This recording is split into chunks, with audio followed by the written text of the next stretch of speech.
हर हर महादेव, जय भोलेनाथ। ओम नमो नारायणाय। प्रिय भक्तों, आप सभी को रमा एकादशी की पावन और मंगलमयी शुभकामनाएं। कार्तिक मास की यह एकादशी यूं ही महान नहीं कहलाती।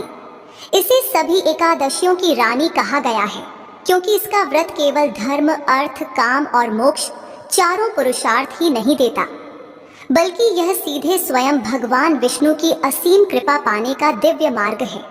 कहते हैं, जब कार्तिकेय जी ने अपने पिता भगवान महादेव से यह प्रश्न किया कि कलयुग में मनुष्य कैसे भगवान विष्णु की कृपा और मोक्ष प्राप्त कर सकता है, तब भगवान शिव ने उन्हें एकादशी जागरण का दिव्य महात्म्य बताया।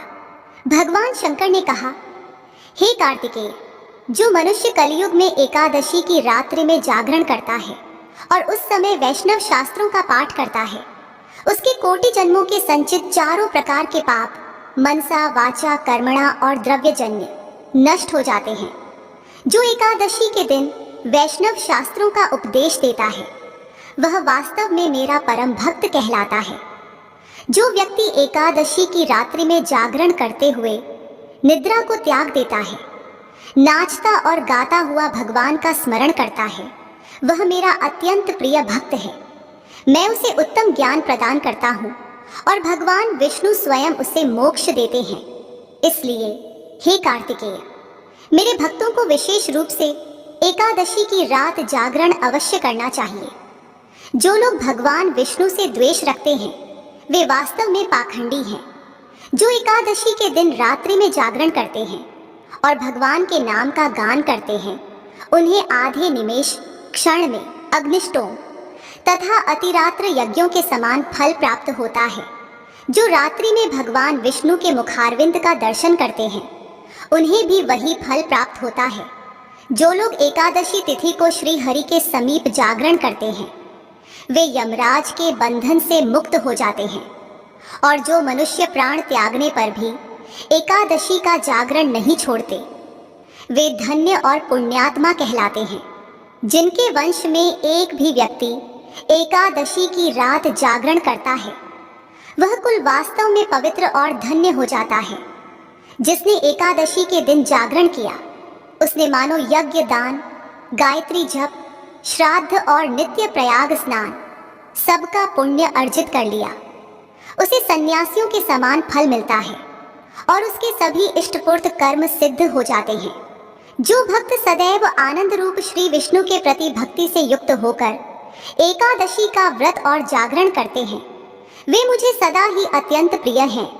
जो व्यक्ति एकादशी की रात ऋषियों द्वारा रचित दिव्य स्तोत्र, ऋग्वेद, यजुर्वेद, सामवेद के वैष्णव मंत्र, संस्कृत एवं प्राकृत के अन्य स्तोत्र, गीत और वाद्य के द्वारा भगवान विष्णु को प्रसन्न करता है, उसे भगवान विष्णु परमानंद प्रदान करते हैं। हे कार्तिकेय, जो भक्त भगवान विष्णु के समीप वैष्णवों के बीच में श्रीमद् भगवद गीता और श्री विष्णु सहस्त्र नाम का पाठ करता है, वह उस परम धाम को प्राप्त होता है जहाँ साक्षात भगवान नारायण निवास करते हैं। जो भक्त श्रीहरि के समक्ष जागरण करते हुए दीपक जलाते हैं, उनका पुण्य 100 कल्पों में भी नष्ट नहीं होता। जो भक्ति भाव से तुलसी दल और मंजरी से भगवान का पूजन करते हैं, वे पुनः इस संसार में जन्म नहीं लेते। जागरण काल में यदि कोई स्नान, चंदन, धूप, दीप, नैवेद्य और तांबूल भगवान को समर्पित करता है, तो उससे उसे अक्षय पुण्य प्राप्त होता है। इसलिए हे कार्तिकेय, जो मेरा ध्यान करना चाहता है, वह एकादशी की रात्रि में श्रीहरि के समक्ष भक्ति भाव से जागरण करे। एकादशी के दिन जो लोग जागरण करते हैं, उनके शरीर में इंद्रादि देवता आकर निवास करते हैं। सनातन धर्म में कोई भी व्रत, कथा श्रवण बिना पूर्ण नहीं होता, इसलिए भक्तों को इसकी कथा श्रद्धा से अवश्य सुननी चाहिए।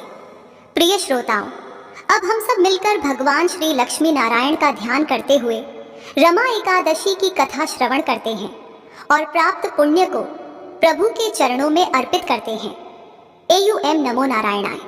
भक्तों, आपसे विनम्र निवेदन है कि आप सभी श्रद्धा और भक्ति भाव से इस कथा का अंत तक श्रवण अवश्य करें, जिससे हृदय से पवित्र होकर भगवान विष्णु की कृपा के साक्षी बने।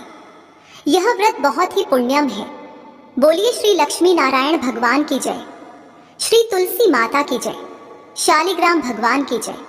महाभारत काल में एक समय धर्मराज युधिष्ठिर ने बड़े विनम्र भाव से भगवान श्री कृष्ण से कहा, हे जनार्दन, हे जगत पालक, कृपा कर यह बताइए कि कार्तिक कृष्ण पक्ष की एकादशी का क्या नाम है, उसकी विधि क्या है और उस व्रत को करने से मनुष्य को कौन सा फल प्राप्त होता है। भगवान श्री कृष्ण मुस्कुराए और अत्यंत मधुर स्वर में बोले, हे राजन, ध्यान पूर्वक सुनो। इस एकादशी का नाम रमा एकादशी है। यह महान पुण्यदायिनी है और समस्त पापों का नाश करने वाली है। इसके पालन से मनुष्य को न केवल सांसारिक सुख मिलता है बल्कि उसे मोक्ष की प्राप्ति भी होती है। अब मैं तुम्हें इसका अद्भुत महात्म्य सुनाता हूँ। बहुत समय पूर्व की बात है, जब पृथ्वी पर मुचुकुंद नाम का एक प्रतापी और धर्मात्मा राजा राज्य करता था। वह देवताओं का परम भक्त था और स्वयं इंद्र, यम, कुबेर, वरुण और लंका के धर्मनिष्ठ विभीषण जैसे देवों का भी स्नेही था। मुचुकुंद राजा भगवान विष्णु का परम उपासक था, जो अपने राज्य में सदैव न्याय, सत्य और धर्म की स्थापना करता था। उसके राज्य में कोई दुखी, दरिद्र या पापी नहीं था।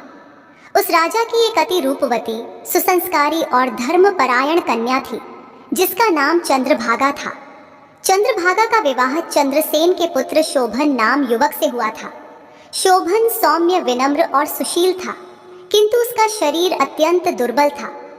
जब वह विवाह के बाद अपनी पत्नी चंद्रभागा के साथ अपने ससुराल आया, उसी समय कार्तिक मास की पुण्यदायिनी रमा एकादशी आने वाली थी। जब एकादशी का दिन समीप आया तो राजा मुचुकुंद ने अपने पूरे राज्य में ढोल बजवाकर घोषणा करवाई, सुनो सुनो, मेरे राज्य में कोई भी प्राणी, चाहे वह मनुष्य हो या पशु, एकादशी के दिन भोजन नहीं करेगा। जो इस आज्ञा का उल्लंघन करेगा वह राज्यद्रोही समझा जाएगा। इस आदेश के बाद राज्य के प्रत्येक नागरिक ने नियम पूर्वक एकादशी व्रत की तैयारी प्रारंभ कर दी। चंद्रभागा के मन में अपने दुर्बल पति शोभन के लिए बड़ी चिंता उत्पन्न हुई। उसने मन ही मन सोचा, हाय, मेरे पति तो बहुत कमजोर हैं, न जाने वे यह कठोर व्रत कैसे निभा पाएंगे। उसी समय शोभन ने चिंतित होकर अपनी पत्नी से कहा, हे प्रिय चंद्रभागे, तुम्हारे पिता का यह नियम अत्यंत कठोर है। मैं भूख और प्यास सहन नहीं कर सकता। कृपया कोई ऐसा उपाय बताओ जिससे मेरे प्राण बच सके, क्योंकि यदि मैंने उपवास किया तो मेरे प्राण निकल जाएंगे। यह सुनकर धर्मनिष्ठा से युक्त चंद्रभागा ने धीरे धीरे कहा, हे स्वामी, मेरे पिता के राज्य में कोई भी प्राणी, यहाँ तक कि हाथी, घोड़े, गाय, बिल्ली, पक्षी तक एकादशी के दिन अन्न, जल या तृण का सेवन नहीं करते। सबके लिए यह नियम समान है। यदि आप भोजन करना चाहते हैं तो आपको इस राज्य से बाहर जाना होगा, क्योंकि यहाँ कोई भी नियम का उल्लंघन नहीं कर सकता। यदि आप यहीं रहना चाहते हैं तो आपको व्रत का पालन करना ही होगा। यह सुनकर शोभन ने अपनी पत्नी की ओर प्रेम पूर्वक देखा और बोले, हे प्रिय, अब जो भाग्य में होगा वही घटेगा। मैं इस पवित्र एकादशी का व्रत अवश्य करूंगा। यदि भगवान विष्णु की कृपा हुई तो मेरे प्राण भी सुरक्षित रहेंगे। इतना कहकर शोभन ने दृढ़ निश्चय किया कि वह एकादशी व्रत को नियम पूर्वक करेगा। दशमी के दिन उसने यथाशक्ति नियम का पालन किया और एकादशी आने पर उसने उपवास धारण कर लिया, किंतु उसका शरीर दुर्बल था। भूख और प्यास से वह बहुत पीड़ित हुआ, परंतु अपने संकल्प पर अडिग रहा। उसने श्रीहरि का ध्यान किया, रात्रि में जागरण किया और भगवान विष्णु के नामों का कीर्तन सुना। प्रातःकाल होते होते उसकी देह शक्ति न रहने से वह धरती पर गिर पड़ा और अंततः उसके प्राण श्रीहरि के चरणों में विलीन हो गए। शोभन की मृत्यु से चंद्रभागा अत्यंत दुखी हुई, परंतु उसने यह सोचकर मन को शांत किया कि उसके पति ने एकादशी व्रत करते हुए देह त्यागी है, इसलिए अवश्य ही उसे परम लोक की प्राप्ति हुई होगी। उसके बाद भगवान विष्णु की असीम कृपा से शोभन एक दिव्य शरीर धारण कर स्वर्ग लोक में पहुंचा। वहां उसके लिए एक स्वर्णमय नगर की रचना हुई, जहां रत्न जटित महल, सुवासित उद्यान और स्वर्णिम आसन थे। वह अत्यंत दीप्तिमान और तेजस्वी देव रूप में वहां विराजमान हुआ। समय बीतने के बाद एक दिन चंद्रभागा के पिता मुचुकुंद भी अपने कर्मों के फलस्वरूप स्वर्ग लोक में पहुंचे। वहां उन्होंने दिव्य शोभन को देखा। उन्होंने पूछा, वत्स, क्या तुम वही शोभन हो जो मेरी कन्या का पति था? शोभन ने नम्रता से कहा, हाँ महाराज, मैं वही हूँ। एकादशी व्रत का ही यह फल है कि आज मैं इस दिव्य लोक में निवास कर रहा हूँ। यह सब आपकी घोषणा और आपकी कन्या चंद्रभागा की प्रेरणा से ही संभव हुआ है। यह सुनकर मुचुकुंद राजा को बड़ी प्रसन्नता हुई। वे पृथ्वी पर लौटे और उन्होंने अपनी पुत्री को यह शुभ समाचार सुनाया। चंद्रभागा अत्यंत हर्षित हुई और उसने भी भगवान विष्णु की भक्ति में अपना जीवन समर्पित कर दिया। भगवान श्री कृष्ण ने युधिष्ठिर से कहा, हे राजन, जो व्यक्ति श्रद्धा और नियम पूर्वक रमा एकादशी का व्रत करता है, वह अनंत पापों से मुक्त होकर धन, ऐश्वर्य, यश और अंत में मोक्ष प्राप्त करता है। इस व्रत के प्रभाव से वह स्वर्गलोक के समान दिव्य सुख भोगता है। इस प्रकार यह रमा एकादशी समस्त एकादशियों में श्रेष्ठ है। जो भक्त इस कथा को श्रद्धा पूर्वक सुनता या सुनाता है, वह भी महान पुण्य का भागी बनकर भगवान विष्णु के परम धाम को प्राप्त करता है। जय श्री हरि, जय रमा एकादशी। आगे श्री कृष्ण कहते हैं, हे राजन, यह मैंने एकादशी का महात्म्य में कहा है कि जो मनुष्य इस व्रत को करते हैं, उनके ब्रह्म हत्या आदि पाप नष्ट हो जाते हैं। कृष्ण पक्ष और शुक्ल पक्ष दोनों की एकादशी समान मानी जाती हैं। इनमें कभी कोई भेदभाव नहीं करना चाहिए। दोनों ही एकादशी व्रत समान फल देने वाले हैं। जो मनुष्य आज के दिन इस महात्म्य को पढ़ते अथवा सुनते हैं, वे भी समस्त पापों से छूटकर विष्णु लोक को प्राप्त हो जाते हैं। भक्तों, आइए अब आप सभी की मनोकामना को पूर्ण करने वाली कार्तिक मास में आने वाली इस एकादशी की एक और कथा को भी सुनते हैं। भक्तों, अब हम सुनेंगे कार्तिक मास की बूढ़ी माई और श्री कृष्ण की कथा। कार्तिक मास में सभी स्त्रियां तुलसी जी को जल से सींचने जाया करती थी। एक बूढ़ी माई भी थी जो प्रतिदिन तुलसी माता को जल देती और प्रार्थना करती, हे तुलसी माता, सत्य की दाता, मुझे बहू दे, पीले रंग की धोती दे, मीठा ग्रास दे, बैकुंठ में वास दे, चंदन का काठ दे, अच्छा राज दे, खाने को दाल भात दे और 11 के दिन श्री कृष्ण का कंधा दे। तुलसी माता उसकी बातें सुन सुनकर मुरझाने लगी। भगवान श्री कृष्ण ने पूछा, हे तुलसी, तुम सूख क्यों रही हो? तुलसी माता बोली, प्रभु, एक बूढ़ी माई आती है और ऐसी ऐसी बातें कहकर चली जाती है। मैं सब वर दे सकती हूँ, पर श्री कृष्ण का कंधा कहाँ से दूं? भगवान मुस्कुराए और बोले, जब वह मरेगी तो मैं स्वयं उसे कंधा देने आऊंगा। कुछ दिनों बाद बूढ़ी माई का निधन हुआ। जब गांव वाले उसकी अर्थी उठाने लगे तो वह बहुत भारी हो गई। सब हैरान थे। तभी एक वृद्ध ब्राह्मण स्वयं श्री कृष्ण वहां आए और बोले, मुझे इसके कान में कुछ कह लेने दो। उन्होंने धीरे से कहा, माई, तू अपने मन की कर ले, पीतांबर की धोती ले, मीठा ग्रास ले, बैकुंठ में वास ले, चंदन का काठ ले, दाल भात का जीवन ले और ले श्री कृष्ण का कंधा भी ले। इतना सुनते ही बूढ़ी माई की देह हल्की हो गई और स्वयं श्री कृष्ण ने अपने कंधे पर उसकी अर्थी उठाई। उसे मोक्ष मिला और वह बैकुंठ चली गई। सभी प्रेम से बोलिए, तुलसी माता की जय, श्री कृष्ण भगवान की जय, कार्तिक मास की जय। प्रेम से बोलिए, श्री लक्ष्मी नारायण भगवान की जय। भक्तों, अब हम सुनेंगे एकादशी माता की कथा। इस कथा को सुनने से ही एकादशी का व्रत पूरा माना जाता है। श्रोताओं, एक बार एक बूढ़ी माँ ने एकादशी का उपवास रखा। बड़े ही भक्ति भाव से वह एकादशी की पूजा किया करती थी। वे बूढ़ी हो चुकी थी। उन्हें वृद्धावस्था में कोई भी ऐसी वस्तु नहीं चाहिए थी। वे एकादशी का उपवास रखती, क्योंकि एकादशी का उपवास रखने से तो श्री हरि की कृपा से सब कुछ मिल जाता है। वो बूढ़ी माँ तो अपने बच्चों के लिए, अपने परिवार की सुख सुविधा के लिए इतना कठिन व्रत रखती थी। वे दिन भर तो बड़ा कठिन मन करके और अपनी प्यास को किसी तरह से रोके रही, क्योंकि एकादशी के व्रत में वो जल की एक बूंद भी ग्रहण नहीं करती थी। द्वादशी को ही जल पीकर वह अपने व्रत का पारण किया करती थी। दिन भर उन्होंने किसी प्रकार अपने मन को संयमित रखा, पूजा पाठ की, व्रत की कथा पढ़ी सुनी और फिर पंडित जी को मिट्टी के एक पात्र में भरकर पानी और मौसमी फल दान में दिए। दोना भरकर शक्कर भी वितरित की। उन्हें गर्मी के कारण बड़ी बेचैनी हो रही थी।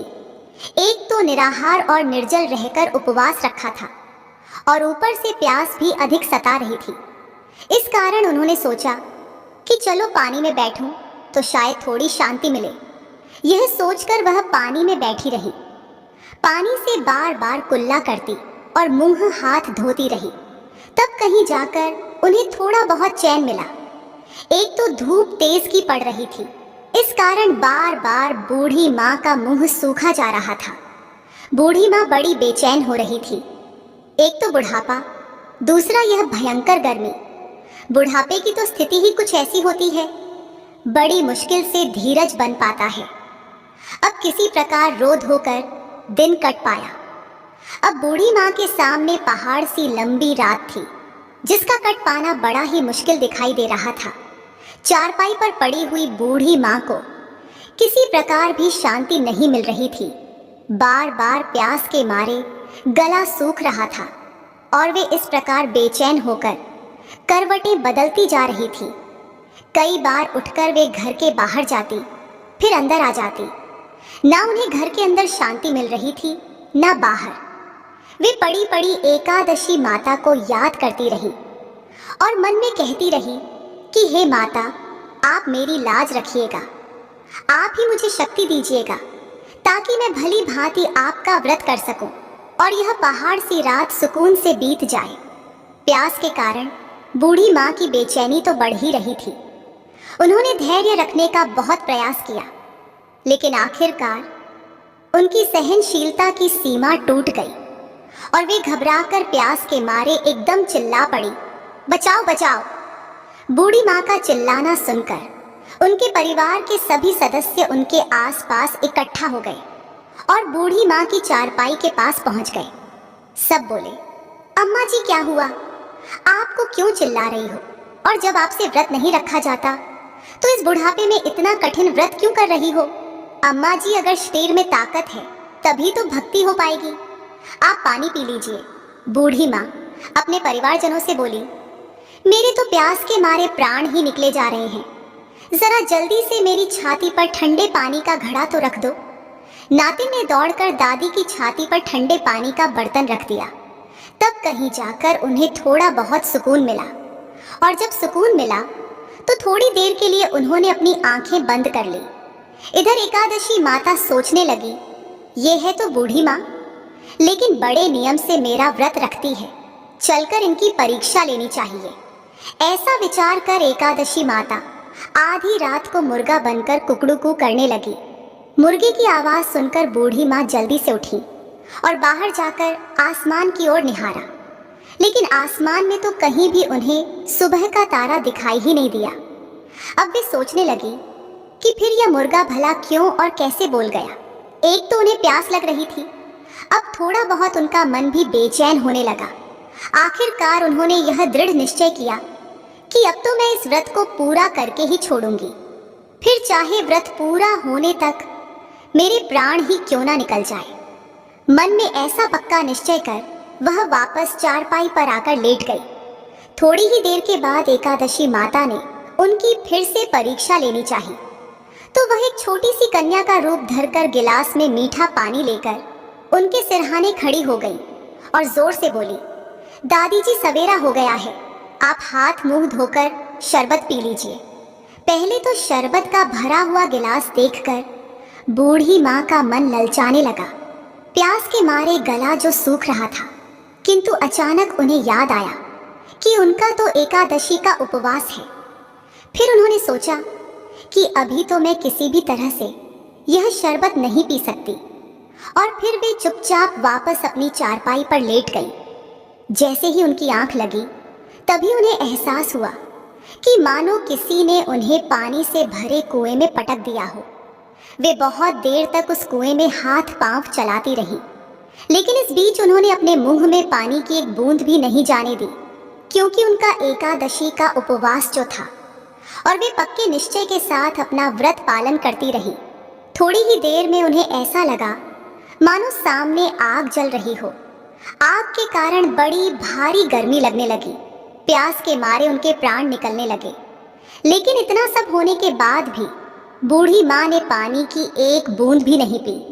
वे तो बस चारपाई पर बैठी बैठी एकादशी माता का ध्यान करती रही। अब सवेरा होने में बस कुछ ही समय है, यह जानकर वे बड़ी तसल्ली के साथ इधर उधर घूमने लगी। एकादशी माता अब तक यह बात अच्छी तरह से समझ गई कि इन बूढ़ी माँ को किसी भी प्रकार से अपने व्रत से नहीं टाला जा सकता। वे उनके सत्य व्रत को भली भांति समझ गई थी। अब सवेरा हो गया तो बूढ़ी माँ ने स्नान किया, भगवान श्री हरि का पूजन किया, फिर एकादशी माता की कथा सुनी, ब्राह्मणों को दक्षिणा देकर भोजन कराया। तब कहीं जाकर उन्होंने जल ग्रहण किया। कन्याओं को भोजन कराने के बाद बूढ़ी माँ ने फिर स्वयं भोजन किया, और उस श्रेष्ठ व्रत के प्रभाव से बूढ़ी अम्मा की आयु में वृद्धि हो गई। उनकी आयु बढ़ गई, उनका घर परिवार हरा भरा हो गया। अब उनके घर में किसी भी चीज का कोई अभाव नहीं रहा। उनका घर हर प्रकार के सुख साधनों से भर गया। नाती नातिन से उनका घर भर गया, और वे उसी दिन से 12 महीने की एकादशी का व्रत करने लगी। एकादशी माता के व्रत के पुण्य प्रताप से इस संसार में हर प्रकार के सुख भोग कर वह बूढ़ी माँ अंत में भगवान श्री हरि के धाम को चली गई। जैसे एकादशी माता ने उन बूढ़ी माँ को और उनके परिवार को हरा भरा किया, वैसे ही हे एकादशी माता, हम सभी की मनोकामनाएं पूर्ण कीजिएगा। प्रेम से बोलिए श्री लक्ष्मी नारायण भगवान की जय, एकादशी माता की जय। बोलिए जय श्री हरि विष्णु की। भक्तों, अब हम सुनेंगे एकादशी माता की कथा। एक बार एक राज्य में एक राजा रहा करता था। राजा बहुत ही बुद्धिमान और बलशाली था। राजा सदा ही अपनी प्रजा का बहुत अच्छे से ध्यान रखता था। प्रजा भी राजा को बहुत पसंद करती थी। राजा की 2 बेटियां थीं। राजा अपनी दोनों बेटियों से बहुत प्रेम करता था। राजा की छोटी बेटी देखने में बहुत सुंदर और आकर्षक थी, और राजा की बड़ी बेटी छोटी बेटी के मुकाबले थोड़ी कम सुंदर थी। राजा की छोटी बेटी माता की पूजा किया करती थी, और सभी लोग राजा की छोटी बेटी से बहुत प्रेम करते थे और बहुत प्रशंसा किया करते थे। राजा भी अपनी छोटी बेटी को बड़ी बेटी से अधिक प्रेम करता था, जिसके कारण राजा की बड़ी बेटी को अपनी छोटी बहन से बहुत जलन होने लगी थी। जब दोनों बेटियां बड़ी हो गईं, तब एक पड़ोसी राज्य का राजकुमार राजा की बड़ी बेटी के लिए रिश्ता लेकर आया। लेकिन जैसे ही उस राजकुमार की नजर राजा की छोटी बेटी पर पड़ी, वह पहली नजर में ही उससे प्रेम करने लगा। उसने राजा की बड़ी बेटी से विवाह करने से मना कर दिया और कहा कि वह आपकी छोटी बेटी से विवाह करना चाहता है। यह सब देखकर राजा की बड़ी बेटी अपनी छोटी बहन से बहुत क्रोधित हो गई और उसे अपना सबसे बड़ा दुश्मन मान लिया। उसने अपनी छोटी बहन को जान से मारने का निश्चय कर लिया। पहले तो उसने एक लड्डू में जहर मिलाकर छोटी बहन को दे दिया, लेकिन उसे कुछ नहीं हुआ। फिर उसने एक मटके में सांप रखकर रात में उसके कमरे में छोड़ दिया, लेकिन सांप भी कुछ नहीं कर पाया। फिर बड़ी बहन ने उसे कुएं पर पानी भरने के बहाने ले जाकर धक्का दे दिया, लेकिन छोटी बहन को कुछ नहीं हुआ। हर बार ग्यारस माता उसकी रक्षा कर रही थी। तब बड़ी बहन ने पूछा, क्या तुम्हें पता है कि तुम्हारी या मेरी मृत्यु कैसे होगी? छोटी बहन बोली, हाँ दीदी, मेरी मृत्यु एक तोते में है। उस तोते के गले में एक हार है। जब तक वह हार किसी और के गले में न पहनाया जाए, मैं जीवित रहूंगी। यदि कोई उस हार को पहन ले तो मैं मूर्छित हो जाऊंगी, और जब वह हार उतार दिया जाए तो मैं वापस जीवित हो जाऊंगी। यह सुनकर बड़ी बहन बहुत खुश हुई और उसने उस तोते को ढूंढकर मार डाला और हार को अपने गले में पहन लिया। उधर छोटी बहन की शादी का दिन था। जैसे ही वह फेरे लेने लगी, 3.5 फेरे पूरे करते ही वह बेहोश होकर गिर पड़ी। वैद्य और हकीमों ने बताया कि वह न तो मरी है न जीवित। राजा ने उसे पुराने महल में पलंग पर लिटाकर कुछ सैनिकों को तैनात कर दिया और किसी को बताने से मना किया। बड़ी बहन ने कहा, पिताजी, अगर विवाह अधूरा रह गया तो आपकी इज्जत जाएगी। मैं विवाह कर लेती हूँ। राजा ने बड़ी बेटी को छोटी बेटी के कपड़े पहना दिए और विवाह करा दिया। परंतु राजकुमार को यह समझ आ गया कि वह उसकी प्रेमिका नहीं है। उसने मन ही मन निर्णय लिया कि वह अपनी प्रिय को खोजेगा। एक दिन राजकुमार पुराने महल के पास से निकला और वहां जाकर सैनिकों से पूछा, यहाँ कौन है? सैनिक बोले, यहाँ राजा की छोटी बेटी लेटी है। राजकुमार बहुत प्रसन्न हुआ और जैसे ही रात हुई वह प्रेमिका उठकर खड़ी हो गई। उसने सारी बातें बताई कि उसकी जान एक तोते में थी और उसकी बहन ने उसे मारने की कोशिश की थी। उसके पास एक हार है जिसको वह सुबह पहन लेती है और रात को उतार देती है। जब तक वह हार को पहनकर रखती है तब तक मैं मूर्छित रहती हूँ और जैसे ही वह हार को उतार देती है तो मैं जीवित हो जाती हूँ। और जब तक मेरी बड़ी बहन के पास वह हार रहेगा तब तक मैं ऐसे ही जीवित और मूर्छित होती रहूंगी।